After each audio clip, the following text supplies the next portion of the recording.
beautiful biscuits. Would you like to know more about how to bloom where you're planted? How to enjoy the here and now of wherever you are on your journey to primal happiness? So you biscuits know that I have been on a very personal inner happiness journey the last couple of years, that I have been really trying to find contentment and enthusiasm for the magic in even mundane moments. And I have been really purposeful and mindful of trying to find ways that work. And these are all things that have so helped me in my pursuit of happiness. The number one thing I've done in the last year that has helped me, that I always thought was kind of frivolous. So definitely, like, if you're hearing this and saying it sounds frivolous, give it a try, because I'm embarrassed to say I judged it. But really making my space, really focusing time and energy into curating my home and making my home a space of calm happiness, unique to me. Not that other people will like, not that's useful for anything else, just making it a space that makes me happy. You know, I kind of feng shuied rooms, I moved furniture around, I purposely made little areas that had good energy. I walk around with a little candle in the house and vibe it up. I know it's crazy, but it's crazy good because it works. It has really made my space feel so much happier, brighter, lighter. It has made me feel so much more content to bloom where I am planted right now, because I felt really frustrated that I was really stuck, that I wasn't really in a place that I wanted to be in, and I wasn't really in an emotional or inspirational place that I wanted to be in, and I just felt trapped in that, unable to escape that roundabout of ill temper and of malaise. And changing up the energy in my house, the layout of my house, and I don't mean like walls, I mean just like moving furniture, you know, putting up artwork, putting up a mirror, moving this over here, scooting that over there, taking a rug away, that kind of stuff, made a huge difference in how I felt. This is so hard for me to do. I struggle with this, I would say daily, of actually committing to this, but really savoring the moment, being in the moment. If you are not in a place, you know, emotionally, spiritually, inspirationally, physically, work-wise, maybe personal life-wise, that you want to be, still take in moments to savor. You know, you'll never get these months, days, years back, right? Savor the moments. And this is the hard part for me, because I can savor moments. I love that. It brings me joy. Don't make giant future plans. Don't be like set in stone, these are the things that are going to make you happy.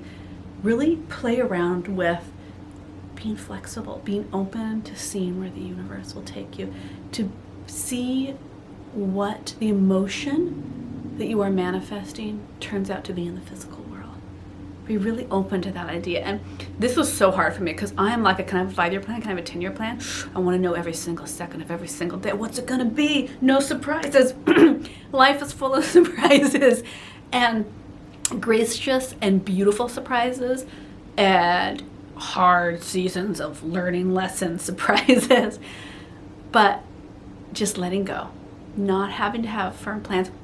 Planning, sure, you can think about these options, or what's this idea, or what about manifesting this particular detail, but being really open to how your manifesting energy actually forms in your life, because sometimes God and the universe knows you better than you know yourself, of what's truly going to grant you happiness. And open up your heart to real deep contentment in your decisions and your day-to-day life.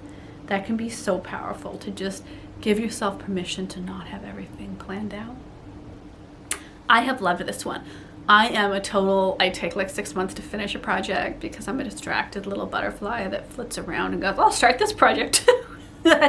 But try this. Do little projects around your home. Nothing major, nothing huge, nothing super time consuming or super expensive. I've been doing small things around the house over the last year that have filled me with a lot of happiness with where I'm planted. You know, I've been refinishing cabinets. I've been tiling backsplashes and fireplaces, putting up wallpaper, painting, just small things that make the space beautiful and happy, and a sense of personal abundance in my home. you know, when you do personalize your space.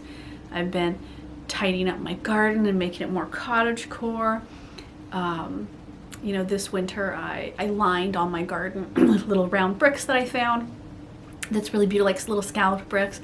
And I planted some more plants, and it made me really happy to try that and do it. And play with small projects that are not about a certain destination in the future, that aren't about escaping your emotions, but expanding how you feel about your space and your life and your work and your day-to-day functions, right? Because when we're struggling with blooming where we're planted, that idea, it means something about where we are in life is not meeting up with the expectations our ego or our mind had for us in this moment in time. And when we can be more delicate with ourselves and play with these little adjustments, it lets our mind kind of go, oh, well, it wasn't what I had planned, but maybe it's just as beautiful. So this is something that I'm doing this spring.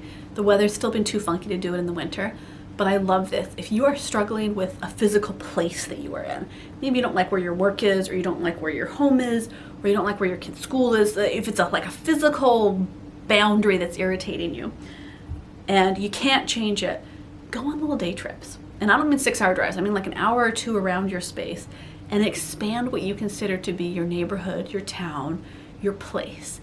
And you might discover beautiful little gems that just fill you with happiness, right? You might discover a nature trail, or a bakery, or a playground. You might discover a museum or a beach that you just had no idea was so near you, that can bring you so much happiness while you're learning to try and bloom in whatever spot you physically find yourself in. And this can be huge. It can be such a good attitude adjustment. And it can be such a good way to feel adventure when you're a mom that can't, you know, go off on a 4-week vacation by yourself to the Bahamas, right? maybe you can adventure with your family nearby and feel that sense of contentment in your place. Whether that's physical, whether that's emotional, it can really help nurture that sense of being able to bloom. Okay, biscuits, I'm going to see you over on Patreon on all our beautiful, wonderful home tiers and our fabulous ladies only brand new tier. Oh yeah.